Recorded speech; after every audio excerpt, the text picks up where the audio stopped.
로마서 15장 7절 같이 읽겠습니다. 그러므로 그리스도께서 우리를 받아 하나님께 영광을 돌리심과 같이 너희도 서로 받으라. 아멘. 교회에 크고 작은 분쟁들이 사실 끊임없이 일어납니다. 사람이 사는 곳이라면 이런 분쟁이 일어나는 것은 어쩔 수 없는 현상이다. 어찌 보면 당연한 현상이라고 말할 수 있습니다. 사랑해서 결혼한 부부도 살다 보면 얼마나 많이 다투고 얼마나 많이 힘들게 서로를 어렵게 하기도 하고 그럽니까? 사랑해서 결혼한 사람들도 그렇게 뜻이 잘 맞지 않아서 때때로 오해하고 또 서로 싸우고 어떤 경우도 심지어 또 이혼하기도 하는 그런 아주 극단적인 경우가 생기기도 합니다. 부모와 형제 간에도 그런 갈등과 어려움들이 있습니다. 사람이 산다는 것은 이렇게 서로가 다르기 때문에 또 서로가 생각하는 바가 틀리기 때문에 그래서 가져지는 많은 여러 가지 갈등과 분쟁을 해결하며 살아가는 것이다 라고 또 말할 수 있습니다. 지혜롭게 살아가는 사람들, 지혜로운 사람들은 그래서 어떻게 하든지 이 분쟁이 잘 생기지 않도록 하거나 분쟁이 생겼을 때 이것을 어떻게 하면 잘 해결할 수 있을까? 또 여기 우리 신앙의 능력이라고 하는 것도 역시 그런 분쟁과 어려움 속에서 어떻게 하면 이 분쟁을 잘 해결할 수 있을까? 우리가 겪고 있는 이 갈등을 어떻게 하면 잘 해소할 수 있을까? 주님께서 우리에게 화목해 하는 직분을 주셨는데 우리가 서로 화목하게 살아갈 수 있을까? 사실 여러분 교회라고 하는 것이 참 신기한 것입니다. 다른 모든 것은 서로가 목적이 맞는 사람들이 그 비슷한 사람들끼리 모여서 어떤 회나 여러 가지 단체들을 만들어서 그렇게 활동합니다.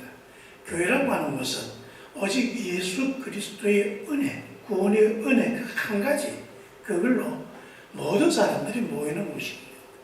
그래서 여기에는 뭐 학식이라든지 또 가지고 있는 재정적인 또 능력이라든지 또 문화적인 삶이라든지 또 가정의 형편이라든지 그 사람의 인격과 인품이라든지 여러 가지 이것들이 다 총망라되어서 모이는 곳입니다.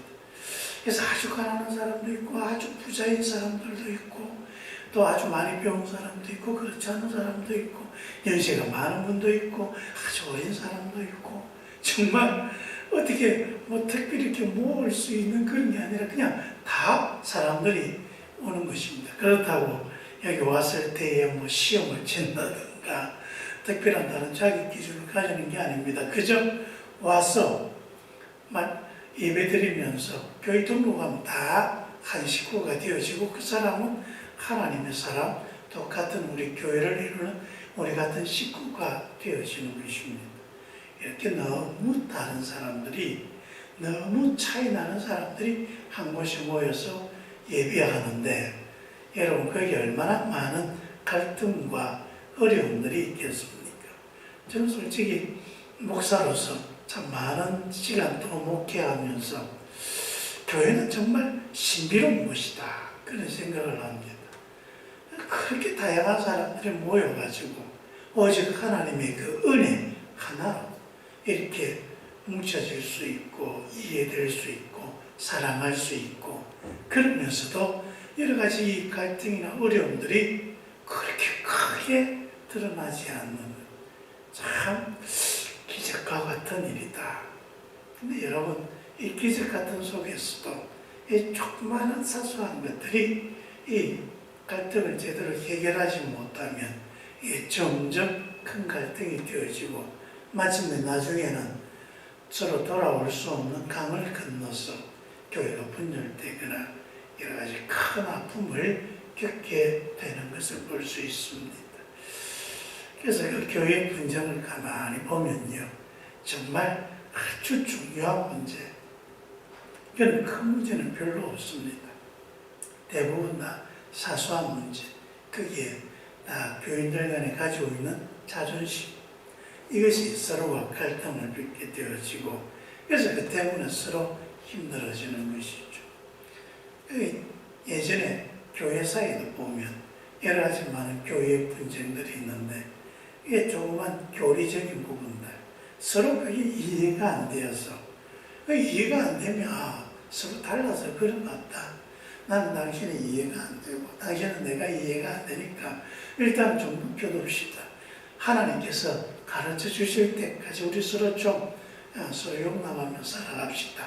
그러면 좋은데 그러지 아니하고 그걸 가지고 세대결을 하고 그 때문에 또 교회와 교회 간의 분쟁이 되어지고 나중에는 전쟁이 일어났습니다. 종교전쟁 때문에 얼마나 많은 사람들이 죽어갔는지 모릅니다. 나중에 그 원인이 된 이유를 보면 그 신학적인 교리라고 하는 것이 그 정말 그렇게 많은 사람들이 죽어가야 할 만큼 대단한 것인가? 그렇게 대단한 것들은 그렇게 없는 걸 볼 수 있습니다. 한 교회에 분쟁이 생겼습니다. 목사님을 지지하는 쪽이 있고 또 한 일부의 장로님들이 지지하는 분들이 반으로 나뉘었습니다.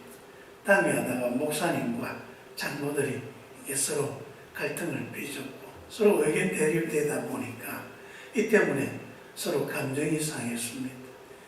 그렇게 큰 문제가 아닌데 그거 가지고 감정이 상하다 보니까 이전까지 가지고 왔던 그런 여러 가지 불만들이 하나씩 다 터져 나오기 시작하고 이 갈등이 걷잡을 수 없이 그냥 커져갑니다. 그러다 보니까 목사파, 장로파 이렇게 나뉘어서 서로 계속해서 싸웁니다. 예배 시간에 대표 기도를 장로님들이 하는데 장로파 장로님과 목사파 장로님들이 매주 번갈아 가면서 기도를 합니다. 기도할 때 이렇게 합니다. 한쪽을 몰아세우면서 하는 이야기가 주여 저 마귀의 자식들을 주님께서 심판하여 주시고 주님께서 판단하여 주시옵소서. 그렇게 기도하니까 그 다음 주에는 또 장로파에 있는 그 장로님 기도하면서 주여 저 사탄의 무리들을 응징하여 주시고 저들을 주님께서 심판하여 주옵소서. 하나님을 믿고 따르는 주의 제자들이 모여서 한쪽은 마귀의 자식이라고 그러고 한쪽은 사탄의 자식이라고 그러고 거기에 신앙생활하고 있는 제 제자가 와서 선생님 우리 교회는 이상한 교회입니다. 왜 그렇게 이상하냐? 우리 교회는 사탄의 자식과 마귀의 자식밖에 없습니다. 하나님의 교회에 왜 사탄의 자식과 마귀의 자식이 가득한지 모르겠습니다. 내가 계속 그런 교회에 나가야 될지 모르겠습니다. 여러분 교회에서 그렇게 서로 갈등을 빚어서 그 갈등을 해소하지 못하니까 하나님의 교회가 사탄의 자식과 마귀의 자식이 가득 찬 그런 곳이 되어버리는 것이죠. 그래서 우리가 서로 신앙생활하며 살아갈 때 오늘 본문의 말씀도 무엇 때문에 갈등을 빚습니까? 나는 믿음이 강한 사람이다. 나는 믿음이 약한 사람이다. 서로서로가 이해하지 못해서 그래서 자꾸 그런 갈등을 빚습니다. 그것도 그 중심에 들어보면 그 사람이 갖고 있는 자존심입니다. 교만해서 그런 것입니다. 지기 싫어해서. 그래서 서로 배우고자 하고 서로 무엇이 더 옳은지 기도하고 가르침을 받고자 하고 거기에 또 목회자의 가르침에 순종한다면 거기에 대해서 일어날 문제가 아닌데 그 믿음이 약한 자는 난 당신들 이해하지 못하겠다. 당신들 틀렸다. 여기 믿음이 강한 사람은 네가 하지 몰라서 그런 것이다. 네가 틀렸다.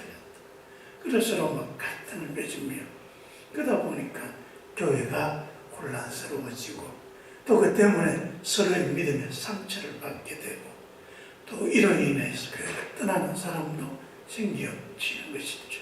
갈때는 다 그런 이야기를 합니다. 교회가 이렇게 사랑이 없는 것인 줄 몰랐다. 그런데 여러분 교회가 무엇입니까? 그 교회에 몸담고 있는 성도들이 교회입니다. 이렇게 사랑이 없는 교회인 줄 몰랐다라고 말할 때는 그 자기 자신을 두고 침뱉는 것입니다. 내가 그렇게 사랑이 없는 사람인 줄 몰랐다. 그 말인 거죠. 여러분 교회가 다 어디에 있습니까? 예수 믿는 사람들이 하나님의 부름에 받아서 모여있는 것. 그게 바로 교회 아닙니까? 그래서 부름받은 모든 사람 하나하나가 교회입니다. 근데 내가 교회인데 그런 나를 두고 그렇게 욕해버리면 누워서 침 뱉는 것이죠. 그럼 어떻게 하면 우리가 이 분쟁을 조정하며 또 이런 갈등 속에서 신앙생활을 잘 할 수 있는가? 7절에 보니까 이렇게 말씀합니다. 그러므로 그리스도께서 우리를 받아 하나님께 영광을 돌리심과 같이 너희도 서로 받으라. 우리 예수님께서도 죄인은 우리 한 사람 한 사람을 다 이해하고 용납하고 다 받아들이시죠. 그리고 구원하시지 않는가. 예수님은 그 수많은 그 사람들, 죄인들, 특히 자기 자신에게 십자가에 못 박아 죽이고 거기에 조롱하고 그렇게 해서 주님을 대적한 그런 사람들, 배반한 사람들도 다 받아들이고 그들을 용서하고 그들을 하나님의 교회로 세우시고 그렇게 사랑하시는 것처럼 우리도 주님처럼 서로 좀 받아들여야 되지 않겠느냐. 주님을 정말 왼수같이 행한 그 사람들도 다 용서하시고 받아들였는데 우리는 예수 안에서 모여있는 한 성도들이 아닙니까? 그렇다면 우리 좀 더 넓은 마음으로 서로 받아들이자. 그렇게 서로 받아들이라 말씀하고 있습니다. 그럼 우리는 그 말씀에 따라 노력을 해야 합니다. 내 마음이 좀 들지 않고 좀 자꾸 자존심 상하게 하고 좀 그런 스포를 꼴보기 싫고 그런 사람이 있을지라도 여러분 일단 그 마음에 내가 받아들이면 좋겠다. 그 마음을 먼저 가져야 됩니다. 그래서 받아들이고자 하는 그 마음을 가지시면 여러분 받아들이는 단계가 있습니다. 무조건 받아들여지는 게 아니라 받아들여지는 단계가 있다. 어떻게 하면 받아들일 수가 있을까? 첫 번째, 저 사람도 하나님이 부른 구원받은 백성이다. 그 사실을 먼저 생각해야 합니다. 주님, 저 사람도 당신께서 십자가에 못 박혀 죽으셔서 구원한 당신의 백성이 아닙니까? 우리 그렇게 말할 수 있어야 한다는 거죠. 두 번째, 그렇게 말하고 나면 주님, 그래도 없는 것보다는 있는 게 낫지 않겠습니까? 세 번째, 주님, 저 사람과 나와는 차이가 있습니다. 서로 다릅니다. 이것을 다른 것을 어떻게 인정할 수 있을지 지혜를 주시옵소서. 그리고 네 번째, 화해할 수 있도록 도와주옵소서. 우리가 같이 믿음이 커갈 수 있도록. 내가 아직도 저 사람을 제대로 받아들이지 못하는 것은 내 믿음이 약하기 때문입니다. 저도 믿음이 약하고 저 사람도 믿음이 약하고 우리 다 약한 존재들이니 좀 더 서로를 받아들일 수 있도록 우리 믿음이 커갈 수 있도록 해 주옵소서. 여러분이 참 중요하지요. 아직 우리가 믿음이 더 성숙하지 못해서 더 크지 못해서 그런 것입니다. 그래서 여러분, 저 사람은 안 되는 사람이에요 가 아니라 아직 우리가 덜 성숙해서 그런 것입니다. 그래서 서로를 향해서 좀 더 소망적인 생각을 가지는 거죠. 아직은 덜 자라서 그런 것이니 앞으로 더 자라게 되면 우리도 좋아질 줄 믿습니다. 그렇게 우리가 생각을 하고 그러면서 마지막으로 성령께 맡겨야 합니다. 주님, 이 모든 갈등을 주님께 맡깁니다.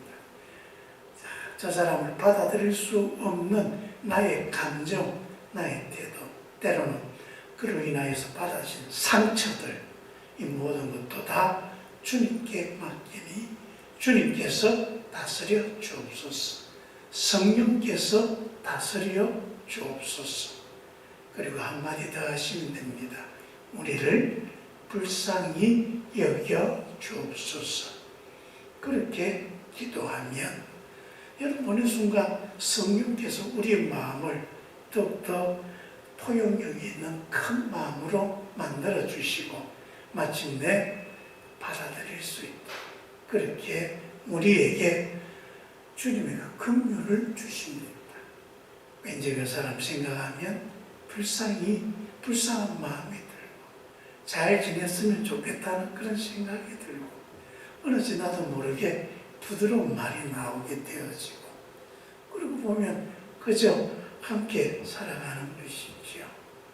함께 있는 게 더 좋다. 성령께서 우리에게 그렇게 우리의 믿음을 연단시켜 주시고 우리의 마음을 그렇게 크게 해 주실 줄 믿습니다. 기도하겠습니다. 아버지 하나님, 우리 살아가는데 많은 갈등들이 있습니다. 교회에서도 이런 갈등들이 있습니다. 그런 갈등이 생길 때 제일 힘든 게 우리 자존심에 상처를 입고 우리 마음이 상해버리는 것입니다. 우리 스스로 치유할 수가 없어서 힘들어합니다. 성령께서 우리를 불쌍히 여겨 주옵소서. 성도 간에 가져진 그 마음의 상처를 치료하여 주옵소서. 그리고 성령께서 우리 마음을 자꾸 변화시켜 주시어 우리가 서로를 더 용납할 수 있도록 더 큰 마음을 주시옵소서. 예수님 이름으로 기도합니다. 아멘.